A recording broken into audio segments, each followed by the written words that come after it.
go again. What? Another one. Ruth Chris has black fatigue now. All right, so I'm gonna talk about something that's on my mind, cause like I gotta get it out. So over this last weekend, Valentine's Day weekend, my wife and I, we was at Ruth Chris, right? We went to Ruth Chris. That was our first time, and I did a video on it, and like we were just like grateful to be there, cause last year around. All right, so I'm gonna talk about something that's on my mind, cause like I gotta get it out. So over this last weekend, Valentine's Day weekend, my wife and I, we was at Ruth Chris, right? We went to Ruth Chris. That was our first time, and I did a video on it, and like we were just like grateful to be there, because last year around this time we couldn't afford to be there. We couldn't afford much of anything, so you know, we just did a video. Like I was just so grateful, right? But there's one thing that I do have to talk about. I don't know what it is with us, and I hope you understand what I mean when I say us. I don't know what it is with us. Like we feel like we have to bring this like street energy everywhere we go. Like, why am I sitting down with my wife at Ruth Chris, cutting into this nice ribeye, and I see dudes walking by with their pants sagging, with their jeans sagging, with these bubble coats with their hoods on? Like, yo, we gotta stop. Like we gotta stop. And I know, listen, some of y'all are gonna be like, oh, you was just thanking God for this, now you judging. Listen, I'm not judging them, and I'm not trying to be cynical, but we have to, like, yo, we gotta understand, like, yo, there's a time and place for every. First of all, like we have to understand that how the world reads us is a reality. Like, yo, the way you present yourself is how the world reads you. We already are fighting an uphill battle at times. And I understand there's a lot of systematic things, but like, why are you, like, we got to do better. Like, at Ruth Chris, this is supposed to be an establishment that, you know what kind of establishment you going. See, that's the thing. Like, you know you're not going to no Applebee's. You know you're not going to Chili's. You know you're not going to Texas Roadhouse. You know you're not going to, you know what I'm saying? And there's nothing against those places. I'll eat at all those places. I'm not too bougie for none of them places.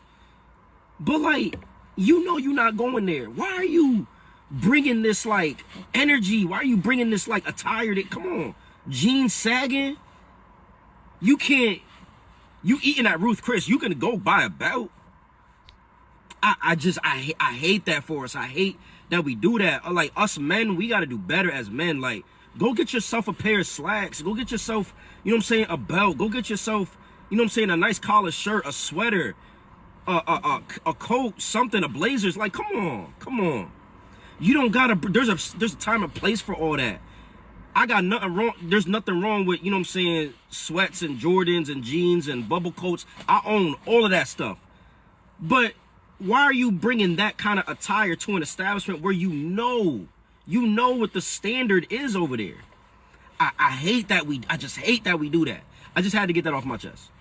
One last thing, because see, sometimes, like, again, some of us, sometimes we want access to certain opportunities. We want access to certain doors open. We want a certain level of respect, right? We want access to certain levels of society and things of that nature. If you want that, you also have to understand that your presentation matters. Your presentation matters. It's a reality. Whether you want to accept it or not, it matters how you present yourself in certain spaces. I'm reading the comments and people really knocking them. So I'm going to have this open for debate. People are saying clothes don't bring energy. And what is standards? Ruth Chris is not luxury to some people, no matter its star rating. But look, let's scroll up a little bit. Somebody said, if you think Ruth Chris is a luxury restaurant, you need to learn more about luxury. Ruth Chris is a cheesecake factory. Ruth Chris has like $35 to $50 meals. Is that fine dining? Heck, Yard House charges that. Someone said, yes, it's fine dining. They have high-end services and an elegant atmosphere. Someone said, it's sad you let rap music convince you Ruth Chris is presidential. You're only showing how much you lack in life and in knowledge. This is your opinion. Clothes has nothing to do with us. You're just tacky. Please, master, I'm not like them. I'm a good ninja. Looking at post. They going in on him. So what y'all think? Do y'all feel him or not? Y'all feel what he's saying? Or y'all feel like y'all can go in there dressed however y'all want to? If y'all spending the money, it don't matter how you dressed. Now, I feel you should dress with class. You should know when and where to dress in streetwear etiquette and when to dress classy. That's just like if you go into a 30 and up club, the grown and sexy club. You want to dress grown with taste. Y'all remember that dude that took his wife out to Ruth's Chris for Valentine's Day or something like that? And he was complaining that he saw people in there like sagging their pants and all that kind of stuff? Yeah, that was me. So it turns out, not only did Ruth's Chris see that video, they liked that video. Not only did they like that video, they just came out with a statement saying they're about to reinforce a dress code policy in their restaurants. All right, so this article is from the New York Post. It was just published yesterday, the 13th. Today's the 14th, all right? Title is Ruth's Chris Steakhouse Owners Crack Down on Diners Dress Code. And y'all can read the rest of the article. Y'all can look it up. But basically, they cracking down on a whole lot of stuff. Hey, shout out to Ruth's Chris. This cool. This is cool. Now, maybe this is a coincidence. Maybe they never saw my videos. Maybe this was already coming down the pipeline. But I come on, like, you know what I'm saying? Like, it ain't no coincidence. It's not no coincidence. Hey, Ruth's Chris, let's party together real quick. You know what I'm saying? Why not? Why not? Let's do something together real quick. Let's do an ad or commercial. Let's just do something. Why not? Also, on the Black Millionaires Instagram page, they also reported on this, and there's a lot more details explained in the description. So, change is coming. The way that y'all are being obtuse about the bubble coats at Ruth Chris conversation is the same reason that young lady got on here and thought it was appropriate to wear shorts at a job interview last year. I was a high school teacher for 12 years, and I used to tell... The way she said obtuse, you could tell she was a high school teacher. Using obtuse. I remember learning that, but go ahead. Parents all the time, the dress code is not about the dress code. The dress code is about your child learning that there are appropriate times and places for appropriate dress wear. The same way that shorts are not appropriate for a job interview, poster girl dresses are not appropriate for Applebee's, the neighborhood family bar and grill, is the same way that the bubble coats at Ruth Chris is a little... Now let's just say you just ran into Ruth Chris. You just stopped, you're leaving the airport, you got on your bubble coat, you're going to sit down at the bar. That's not a problem, but that's not what's happening today. Y'all are regularly showing up places underdressed or misdressed for the occasion. Whether it be inappropriate, too low of register, too high of register, y'all don't know how to dress for certain occasions, and that's the reality of it. If you're a Black American, I need you to stay right here. If you're not, I'll give you a few seconds so you can go on and scroll on by. Great. Okay. We need to have a talk. You know, it comes to a point where supporting and defending your community just is, it becomes so exhausting that you feel this frustration and you start to understand why people have the Black fatigue that they talk about. The Houston Rodeo, a family event.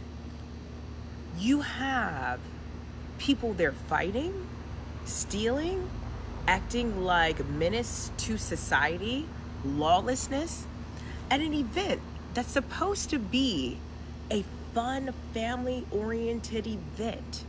You have Ruth Chris now saying, hey, we don't want to do this, but you guys are forcing our hand. We're going to have to enforce a dress code policy because how you guys are coming in here with your pants sagging, looking sloppy, all of these things we just cannot allow.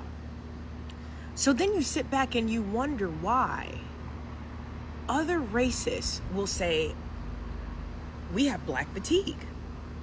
A certain echelon of Black people are tired of that low-level Black person. When I mean low-level, the hood booger, as they call them, right? You know, the people that, they just ghetto. Everywhere they go, they loud. They want to be heard. The way that they dress, they want to be seen. They want to start something because they're not used to being nice places. They're not used to it not being chaotic. I said this on the previous video. They hate to see us coming. The YT people hate to see us coming. And I really don't blame them because they know when we go places, we ruin things. When we go places, it's like, uh-oh, we need to get out their way. Matter of fact, we need to head out before something happens, right? So all of these establishments are deciding we have to enforce dress codes now. A certain type of people or a certain type of person won't be able to get in. And also, you got to think about it. These people have investors. They have sponsors. They have a certain demographic of people that comes into their businesses because they like being in a higher tier establishment. If more hood people start coming there, then the respect and reputation of that company is on the line. Now, their high spenders not coming there no more spending. They're not having their business meetings there no more. They have to find other places to go. So you kind of got to do these things to show that you respect your investment and to protect your investment. Guess what? I'm Black and I have Black fatigue. I am tired of the wrong type of people in our community, because let me preface this is not all Black people. This is not. You have people over here making life miserable for other fellow Americans because you have no manners, you have no standards, you have no morals. I don't care how you were brought up. If you were raised in the hood, if you were raised in some, I don't care. Having character and manners will always take you far. So no, I don't blame people when they say, no, we don't want your kind over here. I'm hesitant. I don't blame them. I do not. Because if anything, what it shows is that you cannot call a pattern of facts racism and stereotype. Stereotypes all come from a truth. What a concept. Stereotypes all come from a truth, right? There's truth within it, right? And then some people, they'll say, I'm not going to change who I am for nobody. We're not asking you to change. We're asking you to represent yourself in a way where you don't look bad and you don't make us look bad. We're asking you to match the energy or to act like you're surrounding where you are. Represent yourself in a mannerable way. That's all we saying. Let me know what y'all think about this video. Drop it in the comment section below. I appreciate y'all for tuning in. Once again, it's your brother YT. As always, I love y'all. Peace. Shalom.